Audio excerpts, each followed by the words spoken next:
This is Sports Stuff with Alex and Woo!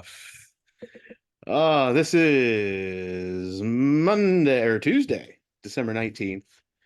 A day late and two people short. But we're doing our best. We're gonna make it happen. This could be a very slanted view on certain topics with both Alex and I having a discussion. Um, Nate's somewhere on a beach, some type Sipping of something strong. resort with Sam, so neither of them will be here. Jim, I think we're just going to assume is in some type of whiskey induced stupor, a la the Homer Simpson image that we're using for Jim tonight. I like it. So Alex and I are going through what has happened in the sports world over the past week. Yeah.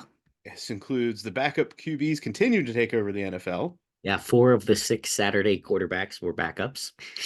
Stephen A. Smith has a dream come true on Sunday night. Oh boy. How about them Cowboys? College football bowl season is upon us. It is. It is. Yes, yes, yes. And Jim's NFL team, the Chargers, are looking for new management as they begin to clear house after a monumentally poor showing on Thursday night. That was not good. It was historically bad. It left no options but for things to Yeah. happen. Yeah. If they didn't do something, I think that people would riot. Well, I mean, the Chargers, I mean, they get about as many people as the Panthers do at home games, as far as their fans. Let's be honest. True. So who was really going to revolt? Was that lady who was the super fan? Maybe she would Oh yeah. revolt. I forgot about Superfan. Yeah. So I don't know. I haven't heard anything about her. I've imagined she should pop up again, but I haven't seen her on any of the shows this week thus far. Alex, I have a question for you. Oh boy. Here we go. Have you had any of the Panera lemonade, supercharged lemonade? I'm not. Is it good?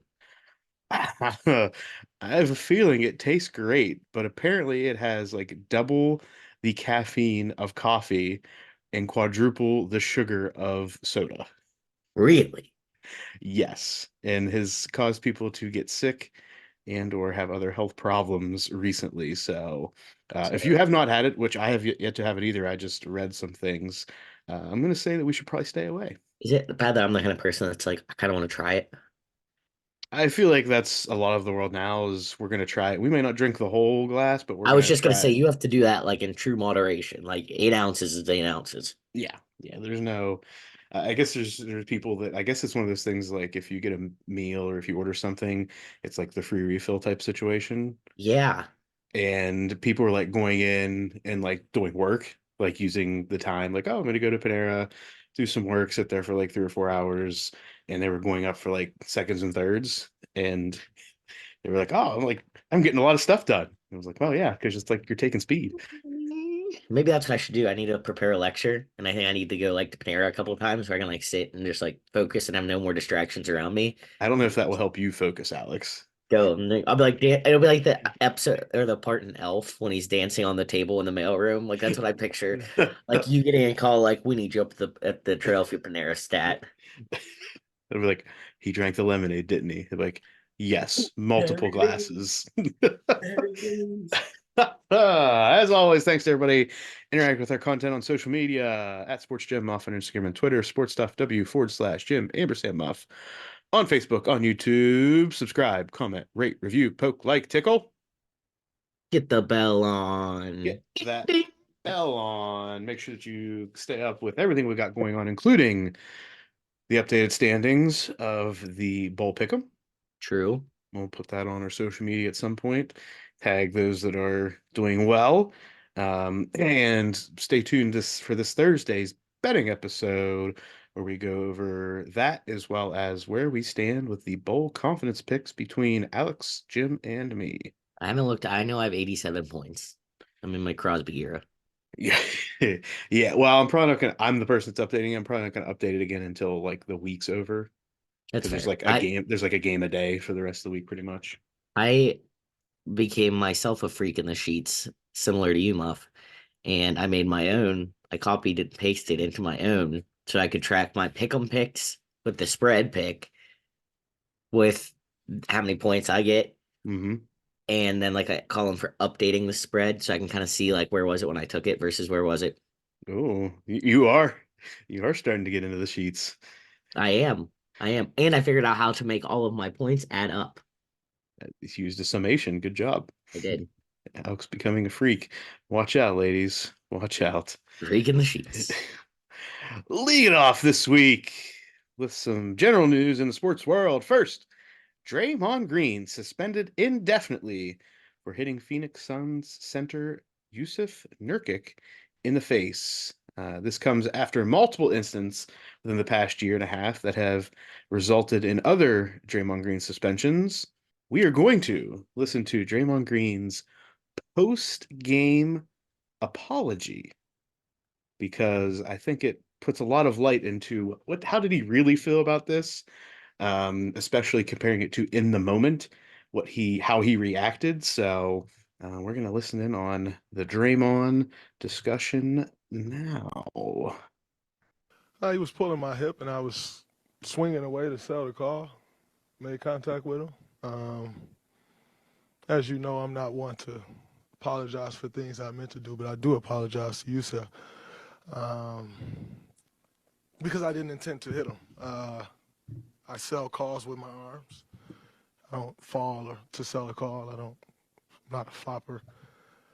So I was just selling the call because he was grabbing me and pulling my hip back. So I spun away, and unfortunately, I hit him.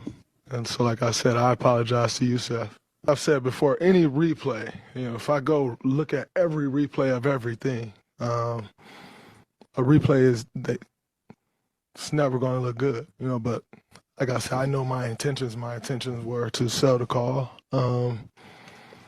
And, I also don't think I'm an accurate enough puncher to do a full 360 and connect with someone.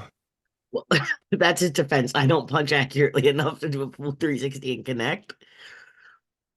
Yeah, that indeed was part of his apology. I feel like when he was showing us what he did, he flopped his arms out and then went, Yeah, which is a and punching motion. yeah, well, it's at least This it's is at like least a very get him much off a me. yeah, it's a wind up, That's right? what I mean. Like this, like hands up is like a get him off me. Winding around with your arm like Right. this is a Even punch. if you just did this, right? If you just did the hook motion, like I'm throwing a hook, to also at the same time do a spin while you're doing that seems to lead me to believe like I think you were trying to do a little bit more than sell the call. And to the statement of I own up to things whenever I intend to do it, and if I was trying to hit somebody, I'd tell you. His reaction after this actually led me to believe like he didn't care. Like he knew what he was trying to do because at no point after he hit him did he like look in and be like, "Hey, sorry, man, didn't mean to do that." He was trying to get a foul call the opposite way, being like, "He was grabbing me. He was grabbing me. Like Yeah, this, that's why I punched him in his face. I was warranted to do this. Like, He don't was you grabbing me. Of understand?" course, I punched him. So like I have some concerns, and he was suspended indefinitely, and they said he's going to be going to counseling and all these things, which maybe Like he not needs it. too little Whether too late, but definitely could have come earlier in this whole situation. he needs counseling, period. Like I feel like he's shown us signs in the past that this is going to be good for him. Yes. Take some time away, like understand. Listen, you're more than just this character that you play. Like these types of things could have real world consequences for other people. So, Yes. um, more to come. Indefinitely, we don't know. There was a lot of speculation it was going to be like 20 games and it was going to be appealed and then it would go down to like 15. So I feel like this indefinitely is still like this cloud looming over the situation at hand of like, okay, how long is this actually going to be?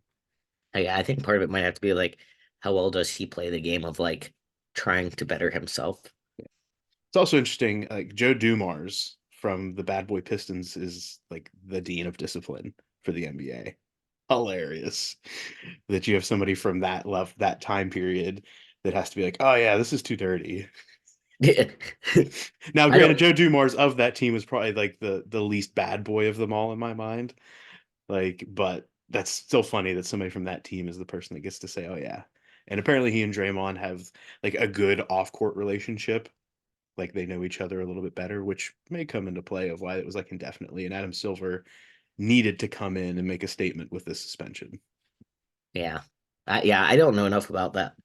Like, I feel like that's like where you and Jim do better because the Pistons for me, like the bad boy Pistons or whatever, Mhm. was kind of Yeah, that's before your time. But interesting if you watch the 30 for 30, like to get into the psyche of all that was going on at that point. Speaking of unprecedented and people that were angry, Andy Reid ultimately fined $100,000 and Patrick Mahomes $50K about their comments on officiating in the offside call that had a significant impact on their game against the Packers 2 weeks ago. Officially, Reid was fined for public criticism of officials, and Mahomes was fined for unsportsmanlike conduct for abusive, threatening, or insulting language to officials. Alex, do you think this was fair to all sides, including the officials? I think that Andy Reid should be. I think they should be allowed to say what they want. I mean, like within reason. I don't. What did Pat Mahomes say that was threatening? I think it was in game. How what he was saying Oh, in game when he was getting fired I knew he up. like threw his helmet and all that, but okay. Yeah, he was when I say going after the I guess officials, he was insulting going towards language. them and Yeah, I he mean, like, was saying terrible things to them at the time, I think. yeah, and I guess like saying like insulting language could be like the F word, realistically. Yeah. So I don't know. I thought the $50,000 would come from like throwing his helmet or whatever, like, but That happens I every don't game, know. Alex. I know. I guess for me, I'm just like I don't really get the fines. Yeah. Yeah, the fine. I mean, they had to do something, right? If they're going to, if the NFL is going to continue to take the stance that you cannot make these comments about officials, the officiating post game or as part of public comments, then they have to do something. I don't have a problem making comments about officiating. I think there's a line, obviously. Like you can't be an asshole about them as people. But like if you want to say like these calls sucked tonight, like I think you have a right to do that. That's your opinion. Mhm. And if Patrick Mahomes was really like, it depends on what he was jawing at him about. Like, what did you say and how far did you take it without knowing exactly what he said? I also think that the officials, at some point, the NFL is going to have to say these are full-time positions, and we are going to compensate them appropriately Yeah, for the job that they do. You hear a lot of ex-players come out and say, yeah, the guys that are doing the rules commentary as part of NFL broadcasts, whether that be Fox, CBS, ESPN, NFL Network, those are the guys that were the best, and they left because they got paid to leave. to leave. Yeah. So yeah, at some point, the NFL is going to have to fairly compensate officials for the job that they do and make them year-round positions, not like 5 or 6 month long positions, and then they go back to doing what they do in their real life, which could be whatever. Some of them are lawyers, like they all have other jobs. No, that makes sense. So we'll see. I think there has to be some, especially with the betting impacts. Like at this point, I think the sports books would even be willing to potentially put some money up for officials just for goodwill. I mean, yeah, that's a reasonable thought, really. Now, could the NFL take it? Maybe a little bit of a thing, but I think I think there's a lot of potential donors to that cause. Speaking of donations, money, and how money is impacting sports, Matt Rhule, Nebraska head coach, didn't hold back when sharing that there isn't a system in place when it comes to NIL and the transfer portal, and that, quote, I think it's important that people know that, end quote. This comes after he recently also shared how much money it would take to get a top tier quarterback from the transfer portal. Just today, I saw that Nebraska scored the top QB prospect for next year. So Wow. they did some things. His statement did not fall on deaf ears for the Nebraska collective. Yeah, no, and I agree. I mean, we've kind of talked about this before. I'm not. I think the NIL has to be modded. I mean, there has to be some kind of caps on what can be done. But because it's not a professional sport. It's college football. Like, I don't want college football to become professional football. Sorry, Alex, but it is happening in front of our I know, and eyes. I hate it. And Yeah. I hate it. Just get off Uh, my lawn. Yeah, this is very much get off your lawn. Not to be outdone, and something that may make you a little less excited about what the future of college football could hold, Alex. Chip Kelly talked about college football divisions and a commissioner, and went on record with a statement that went a little bit alike of this. This This. right here. And Alignment, NIL, transfer portal, and what would your plan maybe be to try to solve it? I think they're all a problem, and I think we need to have a conference commissioner. I think football should be separate from the other sports. Just the fact that our school is leaving to go to the Big Ten in football, our softball team should be playing Arizona in softball. Our basketball team should be playing Arizona in basketball. But because football left, and they're saying, well, how do you do that? Well, Notre Dame's independent in football, and they're in a conference and everything else. I think we should all be independent in football. And you can have a 64-team conference that's in the Power Five, and you can have a 64-team conference in the Group of Five, and we separate it, and we play each other. You can have the West Coast teams, and then every year we play 7 games against the West Coast teams, and then we play the East. So we play Syracuse, Boston College, Pitt, West Virginia, Virginia. Then the next year you play against the South while you still play your 7 teams. You can play a 7-game schedule. You can play 4 against another conference, another division opponent, and you can always play against one Mountain West team every year so that we can still keep those rivalries going. Not that I've really thought about this. Not that I've a lot of spent of time on this. You know, a lot of different things. But I think if we still do the same thing and take all that money, and I would do this, and I think this needs to be done, that money now needs to be shared with the student athletes, and there needs to be revenue sharing, and the players should get paid, and you can get rid of NLI, and the schools should be paying the players because the players are what the product is. And the fact that they don't get paid is really the biggest travesty. You had some things to say, Alex. he did. He made good points.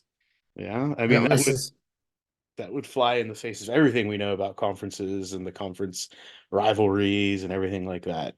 So I agree with him on like that, like he's talking about like softball and basket, like how it's affecting other sports. But realistically, we know that the reason like the Pac-12 isn't going to be a Pac-12 anymore is because of football. yeah, Do you know that's what I it. mean? Like, so why can't football just be its own thing? Right. And that 64 team conference, right, with all independent and just Yeah. hey, you got to figure out a schedule and you do a rotating schedule with teams and figure it out and have a commissioner of that so that there's some oversight and some unified oversight. I think that's the biggest thing that people are looking for. I'm game. I don't hate it. Hey, West Virginia even got a shout out in there, Alex. They did. Maybe that's why I agree with him so much because Yeah. he said West Virginia. There we go. Jim's not here, but Alabama hires ex-Michigan assistant George Hello ahead of their playoff matchup. I don't know anything about this guy other than he's an ex-Michigan staffer, ex-linebackers coach, I believe. But this is a very strategic hire by Alabama, I would assume. Yeah, I don't know anything about him as a person, but interesting. Is Alabama cheating now? Nah, they're playing by the rules. They're just hiring somebody who may have the information instead of advanced scouting. Mm, Let's let them scout, and then you don't have to make these hires and get people all up in a tizzy. Cam Newton had some comments about game managing quarterbacks, specifically of today's NFL quarterback variety. And instead of them being playmakers, as he says that he was, maybe is still, and cited the following quarterbacks as the game managers: Brock Purdy, Tua Tagovailoa, Jared Goff, and Dak Prescott. How do we feel about some MVP frontrunners being classified as game managers, Alex? I don't. At first, I was like, it took me a minute to wrap my mind around it, but I kind of get it. I don't know if I agree with like I don't know if I agree with Tua on this list, but I think that calling Jared Goff or Dak Prescott game managers, I can get on board with. Matt Okay. Stafford, I think he's a game manager. I think Tua falls into the playmaker category, if I'm being honest. Still, Do you think? I mean, Brock Purdy definitely, in my mind, falls under the game manager. His teammates, specifically Debo Samuel and Brandon Ayuk, did an interview prior to Sunday's games, and were pretty much like, "Nah, he's a playmaker. You need to come off that comment, buddy." yeah, I don't know. Yeah, I agree. There's two different categories, and I can see where he's coming from. Whether or not who falls into what can be an interesting debate. I mean, what about someone like Josh Allen? He's definitely a playmaker in my mind. Yeah, no, I Whether agree. that playmaking is positive or negative for the Bills to be determined, but he Yeah, definitely right. makes Right. plays. Yeah. RG3 actually doubled down a little bit on these comments and put forth how Trevor Siemian gets to be in the game for the Jets and Cam Newton isn't even considered to be on a roster, given that Cam Newton falls into, in his mind, the playmaker, and RG3, I think, supports that statement. I mean, I would think if he was still playing, I would put him more in a playmaker category than a And a game manager. yeah. Well, game managers win I games, think Alex. that's what I was just gonna say though. I think that might be why. Cam didn't necessarily have a great season when he played for the Patriots No, he did most not. recently. And let's be honest, the Trevor Siemian parallel is very inaccurate. Trevor Siemian is QB3 on that roster. Remember Aaron Rodgers, Zach Wilson, Trevor Siemian. Cam Newton's not gonna take the money to be QB3 to end up on that in that game. No, So, no, and that's it. He wants to walk in somewhere and play, right. and He's not that's going to do that. no. So Some golf news. The PNC Championship over the past weekend pitted golf family royalty against each other, including Tiger Woods and his son Charlie, with daughter Sam on the bag, John Daly and John Daly Jr., Annika Sorenstam and her son. Tiger's back on the golf course, and the world was eating everything up about it, even though Team Woods didn't even finish in the top five. really, because isn't Charlie supposed to be really good too? He's not bad. I think he's still growing into the game. But definitely a fun little event that they do. There's a lot Who of won? team Longer. So Bernard Longer, who's actually on the senior tour, and his son. So that's who Gotcha. won. People I wouldn't expect Alex, No, which is why I didn't even bring him up. sorry. Best line. And lastly, in some off-season baseball news, because we all need to hear this as Pirates fan. Top catcher prospect and somebody who spent majority of the time in the major leagues behind the plate this last year, Andy Rodriguez will be out for the entirety of next season thanks to needing reconstructive surgery on his UCL following an at-bat issue in winter ball in the Dominican Republic, Alex. Winter ball is what flared this up. Do they not play enough games during the season for these people? 162 a year, but we also need to play winter ball. Seems like maybe we don't play winter ball. Seems like when you're in high school and you only get 25 games, and you want to go play winter ball?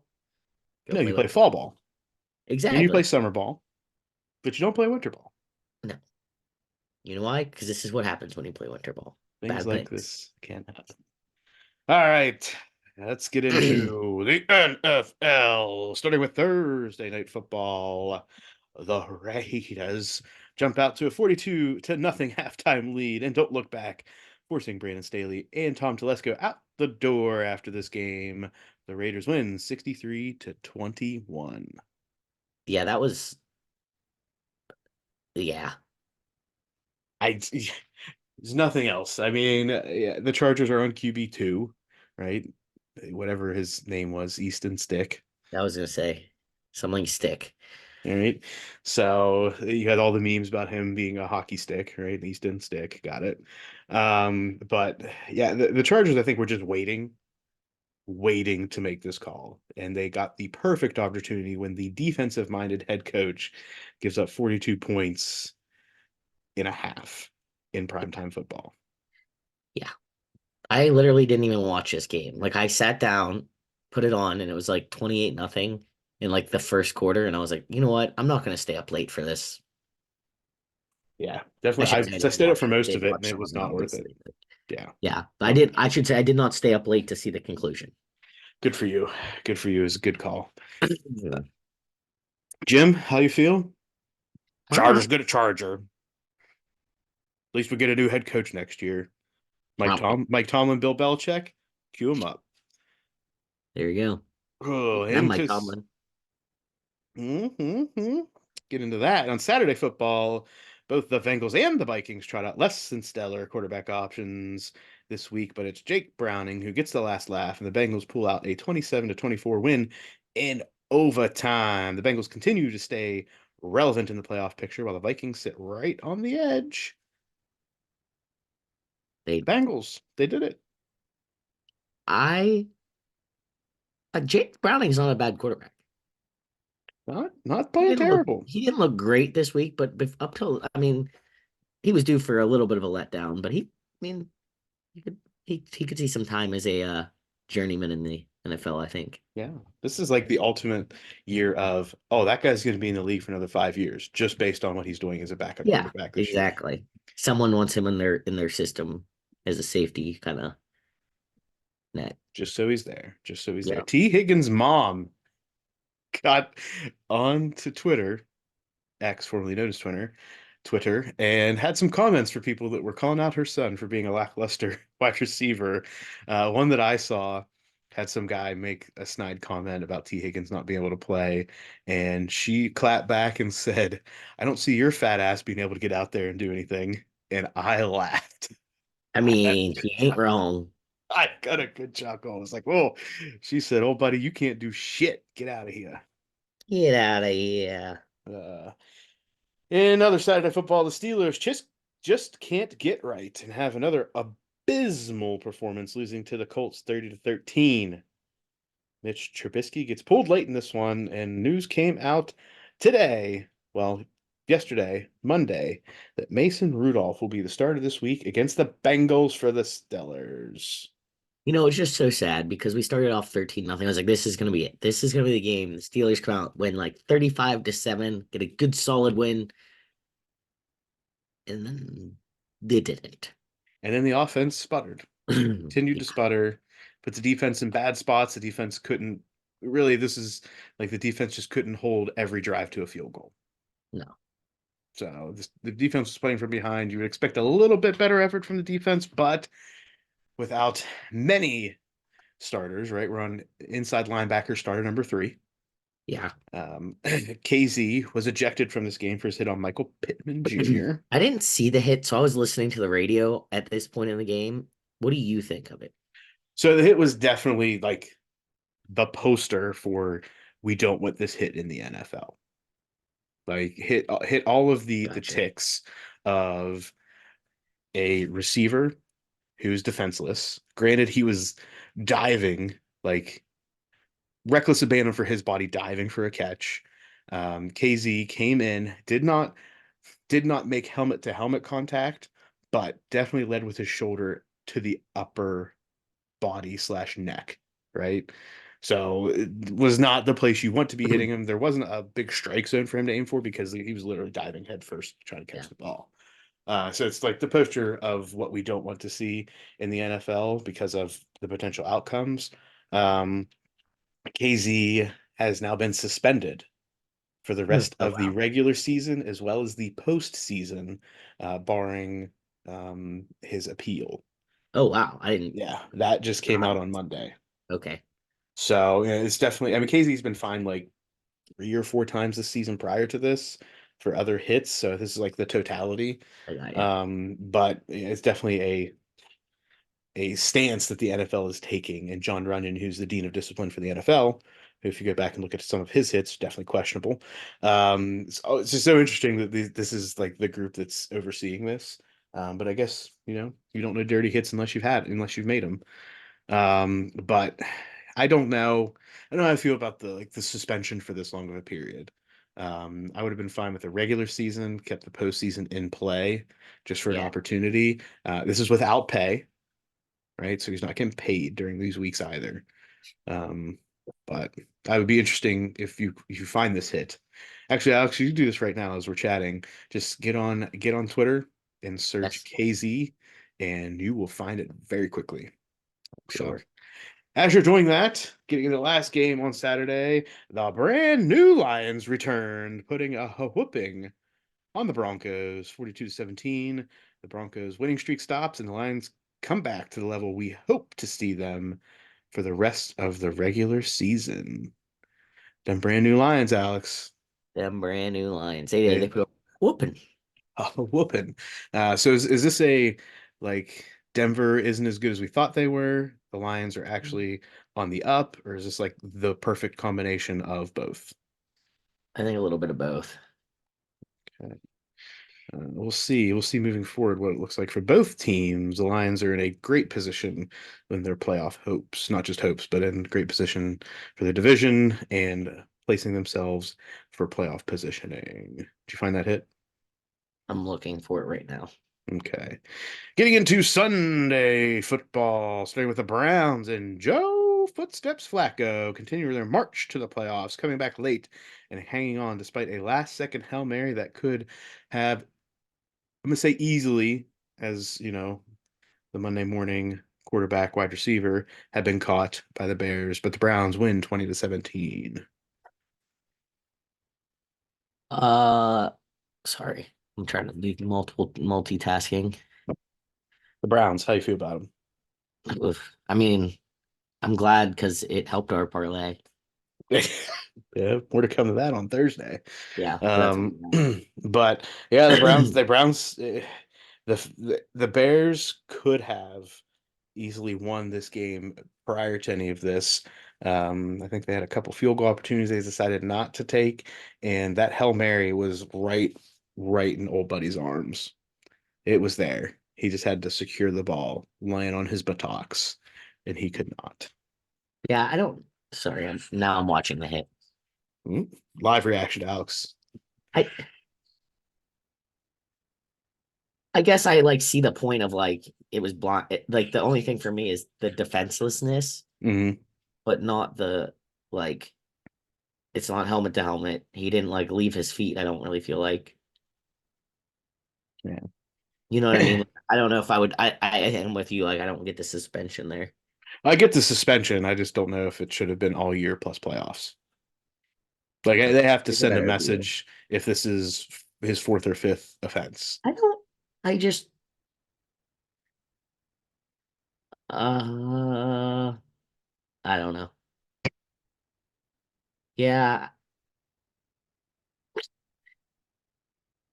I guess Eh. he could have. He. My thing is he wasn't.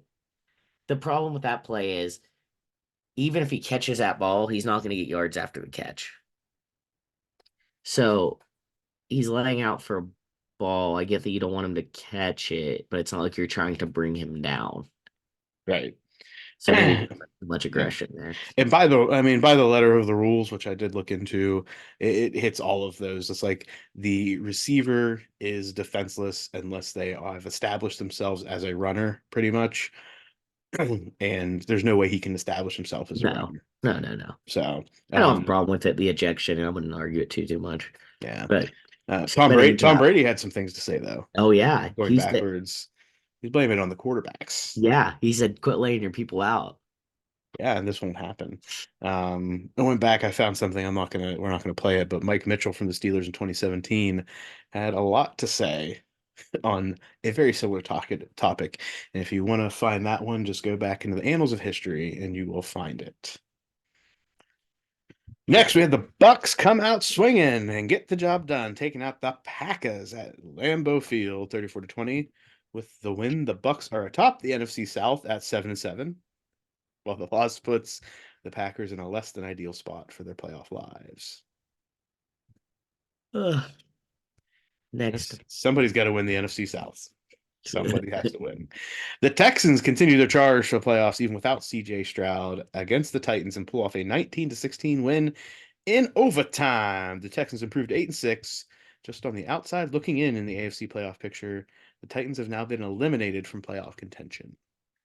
I would not have seen the Texans thing coming to have a great year this year, and I feel like Jim deserves some credit because I think he was kind of high on CJ Stroud.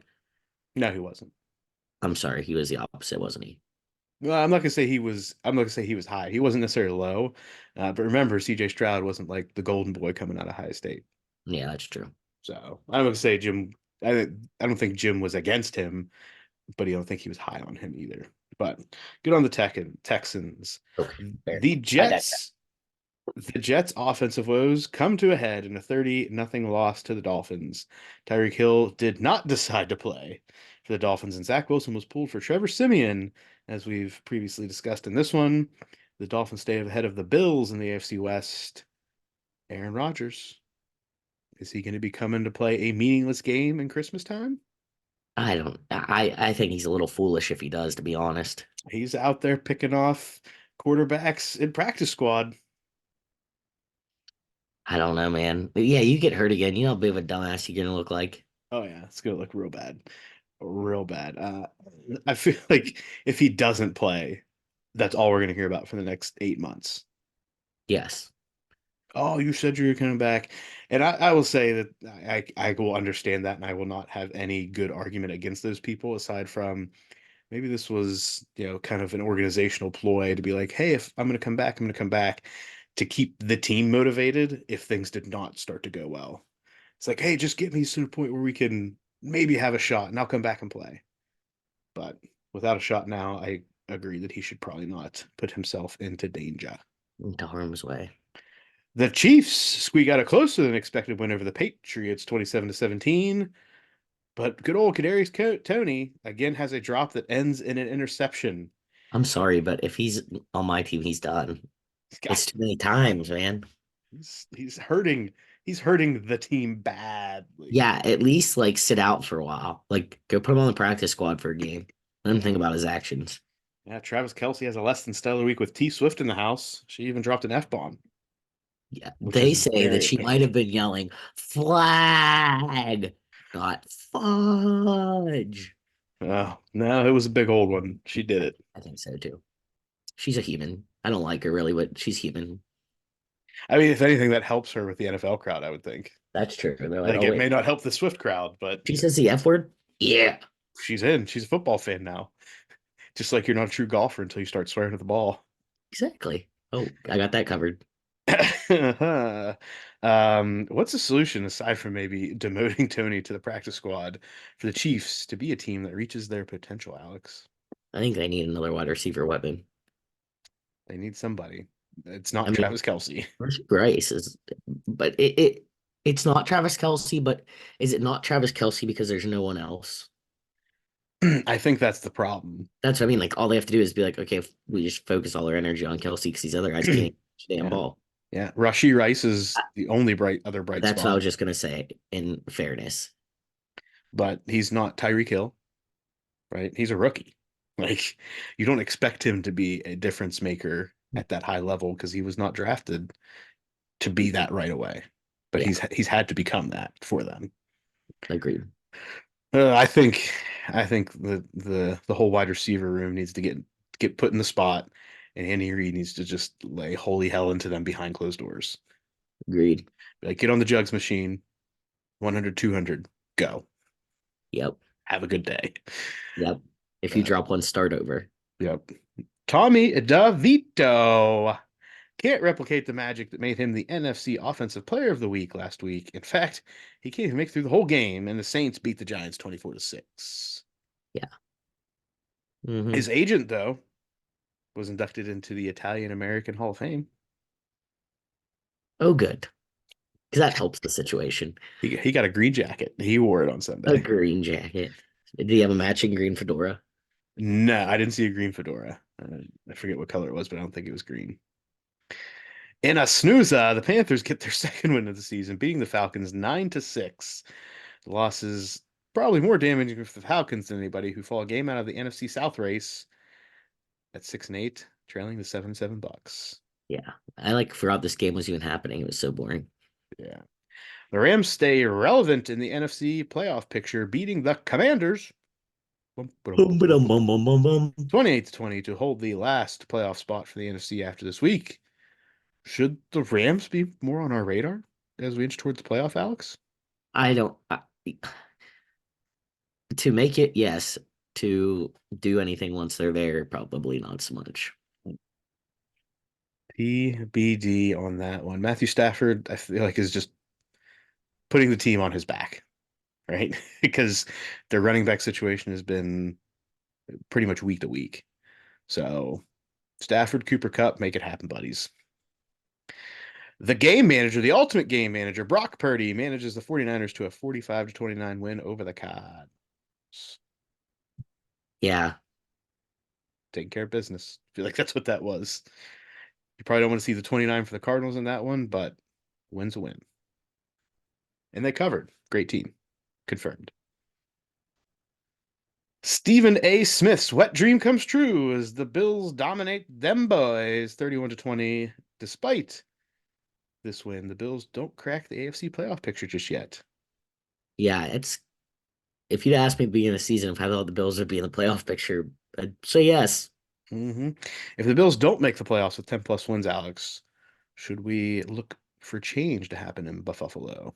No. No. No, I don't think so. I don't think Sean McDermott's done anything to lose his job. Josh Allen's gonna be Josh Allen. Yeah, I mean, I don't know. What would you do? Is this the Mike Tomlin effect on your mind?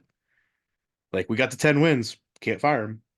I just don't. I think he's done enough in the last few years that I don't think he deserves to be fired right now. All right, fair enough. Should we hit the panic button for the Cowboys, who can't really win away from Jerry World? The Cowboys just always should be hitting a panic button because they're freaking Cowboys. I You mean, should if they don't constantly have your host a finger on if a they don't panic. if they get in the playoffs and don't host a playoff game, I'm automatically going to take the other team, probably money line and plus the points. I mean, rephrase that to cover whatever the line is. It could even be the Falcons or the Bucks. I'm going to take that other team because the Cowboys aren't playing in Jerry. Good conversation, Alex. What did you say? I said if the Cowboys, even if they're playing the Falcons or the Bucks away from Jerry World, I'm going to automatically take that other team to cover. Oh yeah, yeah, no question. All right. And in Jerry, Sunday night, go Jerry. Jerry World's our safe place. There's You get kind of freezy sometimes. yeah. In Sunday night football, the Ravens lock up a playoff berth and are one game closer to the top seed in the AFC after their 23-7 win over the Jaguars in Duval. Chris Collinsworth couldn't say enough complimentary things about Lamar Jackson to the point that I almost felt annoyed. Yeah, I hate when they do that about one. I honestly do, even if it's our player. Like when you do too much about one guy, it just gets old. Do we think? I mean, Lamar Jackson, I would say put him in the playmaker category, Oh yeah, absolutely, no like question. without a doubt. Yeah, Without his top target and Mark Andrews now, and they are still rolling over a playoff team in the Jaguars. Is this something that the Jaguars should be worried about? Not being able to no, play? nah. Nah. I don't know. The Ravens are a good team. I don't get overly worked up about this loss for them. And in Monday Night Football, the Eagles taking on the Seahawks. Alex, what's our live look in? It is 10-0 Eagles with 6:20 left in the first half. All right. We've got no Big Dom on the sideline. That's for sure, as Dom DeSandro of the Eagles, top security man, has been banned from the sideline for the rest of the season after his altercation with Dre Greenlaw of the 49ers a couple weeks ago. I feel like that's warranted, right? Yeah, I feel like you can't be on a sideline getting in altercations as the security manager. Yeah, that's like If you're not trying to, if you're not, excuse me, if you get in a fight trying to maintain security, that's one thing. If you get in a fight that has nothing to do with the security at the sideline, then no, you're not. You gotta go. that's like the bouncer looking for a fight. Yeah, exactly. Those are the people that Roadhouse wanted out Yeah, when old Dalton came in. He exactly. said, "Be nice until it's time to not be nice." And it was still time to be nice for Dom. Bad boy Dom. All right, that wraps up the NFL. We'll get into a quick little recap of what has happened in college football and the bowls over the past week. First, we had Ohio beating Georgia Southern 41-21. Ohio stomped Georgia Southern. Yeah, that was a game right there. And I believe this is the Celebration Bowl. Florida A&M beat Howard 30-26. Yeah, Howard was up most of the game, and then at the end, Florida A&M came back. Yeah, I didn't get a chance to watch that one. I watched part of it. Nice. Jacksonville State and old Rich Rod Alex get a win over the Rag and Cagans of Louisiana Lafayette 34-31. Yeah. Not happy about that one either. Not happy about Rich Rod. No. I will say I'm not happy about Rich Rod. I'm not happy really because I picked ULL to win. okay, that's fair. I will say that Richard's he's got an operation down there. He's using that Ole Miss style of, hey, snaps every 13 seconds. Let's go. Yep. So I mean it's a proven thing. If you can harness that and make it work, you can be successful. Yeah. Appalachian State beats Miami, Ohio 13-9 in the Mudfest of Mudfests down in Louisiana. They didn't beat them by enough. They didn't. But watching this game, I'm surprised anybody could hold on to the ball. It I was know. terrible. And as somebody who's played in a Mudfest, not too dissimilar from what that was, and I was a center, it's an absolute terrible, terrible situation. Absolutely awful. If the ball cannot stay dry, no matter what you do, your towels can't stay dry. There's nothing you can do. And like I did this in high school, so totally different than what they're doing. But it's not like I've got all of this modern equipment and I can have this real cool rain glove that I can put on my hand to help grip the ball. I'm Yeah. just trying to like grip this ball that barely, I can barely get up to the center. It's absolutely terrible. Oh boy. Oh boy. Muddy Muff. It was everybody was muddy that day. It wasn't just me. Fresno State beats New Mexico State 37-10. I didn't watch this one. I also did not watch this one. Well, way to go, Bulldogs. What's the score? UCLA 35, Boise State 22. Yep. That also happened. That happened as that was the night game. Here's what we need to talk about. The next game. Go ahead, Alex. Take it away. Texas Tech in the Big 12 coming out and putting a stomping. Holy cow. 34-14. Ooh, they get their first win of bowl season. Yep. Big 12s. Look at that. 1-0. 1-0. 1-0. Oh, in the game that happened on Monday, Western Kentucky comes back. The Hilltoppers Hilltoppers. comes back from down 28-0 at halftime to win this one 38-35, I believe was the final score in overtime, as Old Dominion has their field goal from 23 yards out blocked in the first overtime period, and Western Kentucky drills one from about the same distance to end the game. The Hilltoppers, they did it. They came back. This game's getting chippy. Is it? Mm-hmm. Well, without Big Dom on the sideline, Alex. I know. There's no security at all. Zero. We've just full-blown anarchy. This game's in Seattle. Watch out. We've already seen what happens. Yeah, apparently the Eagles are like 0-7 in their last however many games, in like 7 games in Seattle. They're still I up didn't 10-0. realize that. So Still I up put 10-0. ice in my mouth. It's very cold. Still up 10-0. Yes. Okay. Good job. All right, that brings us through This Week in Sports, brought to you by Alex and Muff. That's us. That's us. Any other topics for today, Alex? I don't think so. I think we did a pretty good job covering them. We got them all. Maybe next week we'll have the whole crew back. Nate will be tan, Jim will be sober, and Alex and I will be rocking, socking, ready to go. And I'll still be pale, and Muff will still be sober. All things that are most likely going to be possible. As a reminder, you can listen to the betting episode this Thursday. Get primed for the weekend's activities as well as the additional bowl games coming up. But as always, in order for this rocket ship to continue going straight up, up, and away to the moon, make sure that you tell a friend, And make a friend, be be a friend. friend.